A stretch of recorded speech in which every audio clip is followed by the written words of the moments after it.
In this video, I will show you how to edit SEO meta descriptions in Shopify. So the first thing you need to do is click on Online Store.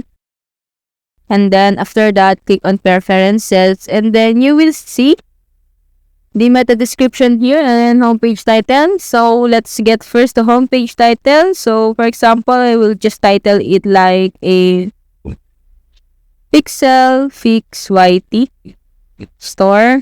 And then in meta description, you can add a good SEO meta description here, like this is just for example only, like that. So just type a good SEO description. So it is based on your store or preferences. And then after that, here just click on save. And that's it. If it helped you, please like and subscribe.